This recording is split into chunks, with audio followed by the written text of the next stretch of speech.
Hey guys, welcome back to my channel. Today's video is going to be really nice. I basically decided that I should actually react to this episode, this particular series that's going on right now on Trend Central called Blue Therapy. There's this particular couple, Paul and Chioma, let me pronounce it properly, Paul and Chioma.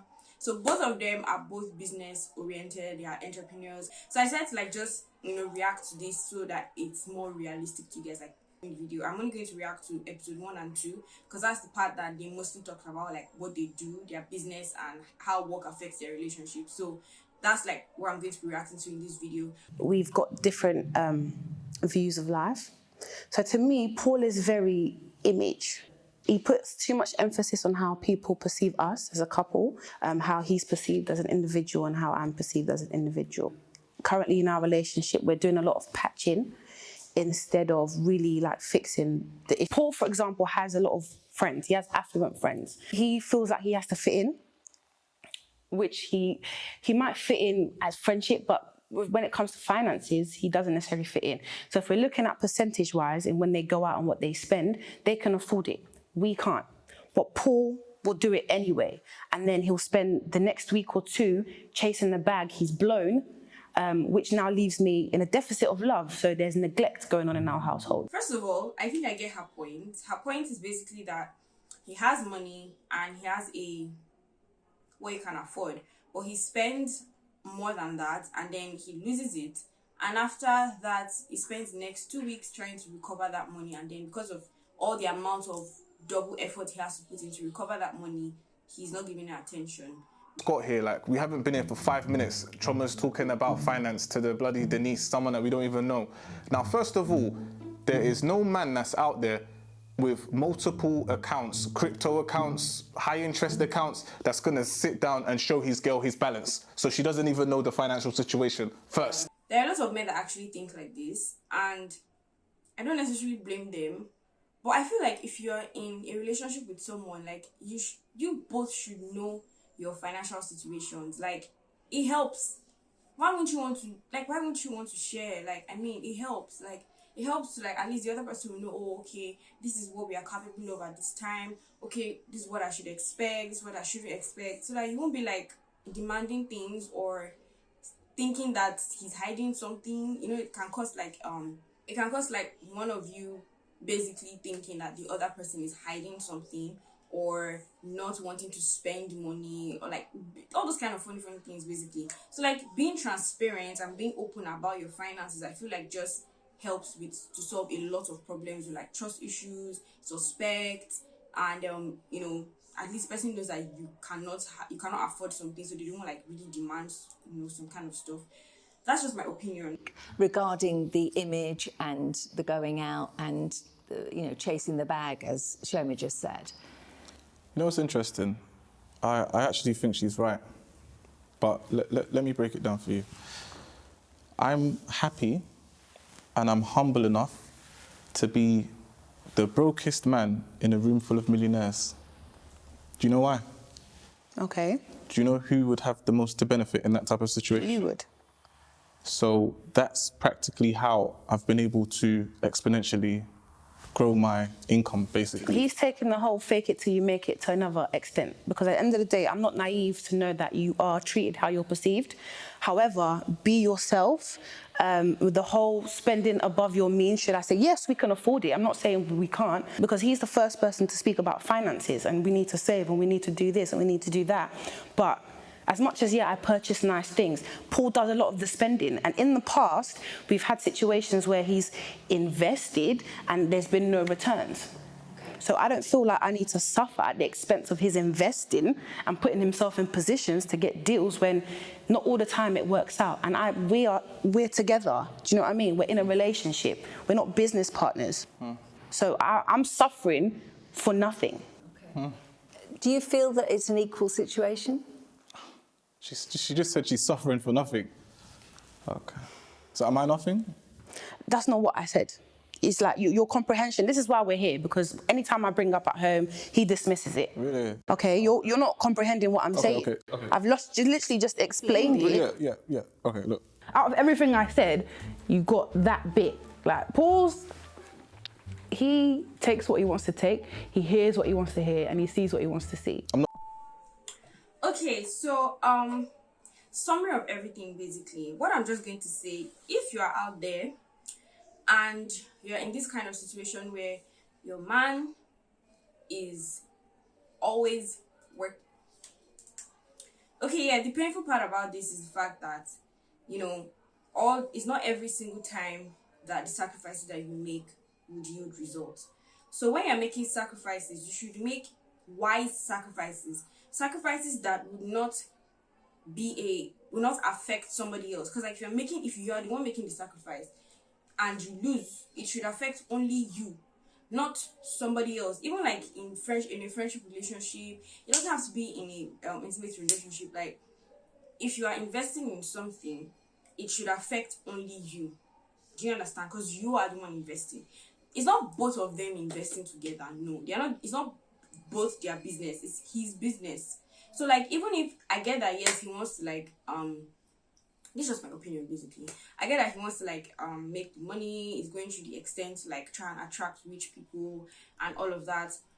But when it doesn't work out, all the amount of time that he has not spent with her is literally just wasted. You know, it should have been a different case if, okay, he didn't spend, let's say, 2 weeks with her because he was trying to land this particular client. He has spent over $50,000 trying to land the client. At the end of the day, the client slid and then went somewhere else and was able to get what they wanted, and he didn't make any money, right? He now spent another 2 weeks trying to recover back that 50,000 and doesn't spend time with her. So she's just trying to say, like, why not make sacrifices that are within your power? Like, be within your space, like be yourself and all. That's like what she's trying to say. There are so many ways of looking good and, you know, trying to impress. I mean, there's so many ways you can go about it than having to spend over $10,000. Like, that's a lot. $10,000 is a lot. Without telling you too much, I literally work with high net worth individuals, influencers, celebrities, you name it, provide them with basically nutrition as well as fitness. I also run an IT business, which you know, I work with potentially, really influencers, brands, yeah, more of the upscale basically. So you're a very busy man. I am. Even if there's nothing to do, Paul will tell his friends I've just done some. No, you haven't. Like, chill, relax. Like, you're not busy 24/7. Even the busiest person has time, Paul. That's actually right. No matter how busy you are, you still can create time for certain things that are also important to you apart from your work. That's the thing, we entrepreneurs. We tend to like bury ourselves in work and forget that we are, first of all, ourselves before we are entrepreneurs. Like, we have a life before we are business owners. So if you have that mindset, you would know that you can create time for yourself. You should create time for other things that you want to do. Like, it's not all about your business. No. You should create time to relax. You should create time to spend time with family and friends. You should create time to have fun. Like, except you want to kill yourself. Like, that's just it. You just want to, like, drench yourself to the point that you do not have anything to even offer again. What do we do together aside from work that is meaningful? Is that what you said? Let me tell you what we do, right? Every 28 days, we have a couples review, right? Oh, so how the hell. couples review works is we basically, you know, go over our individual and collective plans, goals, targets, and we kind of, you know, make like a checkbox type of situation, and we mark. First of all, what he's about to say is not anything that they should be doing outside work. It is still work related. It is okay. Now, you're an entrepreneur. I've said it like just some minutes ago now. You're an entrepreneur. You're a human being. Like, you're a human being first before an entrepreneur. When you came out of your mother's womb, you came out as a human being. So do human being things, and like, don't just bury yourself in work. You can't just be work every time and forget about friends, family, and even to like abandon your partner. Like, I don't mean abandon like totally abandon, but I mean like spending time with your partner is very, very important. And as an entrepreneur, you are even of a higher chance, or you have a better, if more flexible timetable to create time for somebody else that is doing a 9 to 5. If you're doing 9 to 5, you're obviously subject to what your employer says. But as an entrepreneur, you have your time and schedule in your hands. You can schedule your time by yourself and say, this is when I want to work with clients. This is when I want to spend time with my family. This is when I want to spend time with my partner. Like, literally. So what he's saying isn't quality time. Like, isn't time. It's not like, for example, you can do things like walking on the road. You can like take a stroll in the evening and just, talk about people, like talk about anything. You can talk about things you see on the road, talk about things that are happening in the country, talk about your family, talk about what you want your future to look like. Just, express yourself from the heart, comment on yourselves, like different nice things you can talk about than talking about work related stuff again. Like, some different people have different things that they would like to do with their partner. Like, some people go on vacations, some people go on like trips, some people like have nice times in their house in the evenings. Some people go to like the movie theater. You can watch a movie together, for God's sake. Like, just sit down and watch movie and eat popcorn and just hug yourselves. Like, literally, not talk about your checklist of Stuff off, help each other out with whatever it is that we need help with, and it's worked basically in our relationship. It hasn't worked. bam. He has not worked. She said it hasn't worked. Obviously, it won't work. What's that? Are you both, as they say, on the same page? Of course. We're on the same page as we've been. We're always on the same page, because all Paul cares about is if our finances have grown, if our savings has grown. Aside from that, if we're still arguing, nothing changes. Do you understand? If it's the point that I'm cleaning up the whole damn house, as well as having a 9-to-5 and a business, nothing's changed. He doesn't have an input in So this is something that is actually a controversial topic in the African community.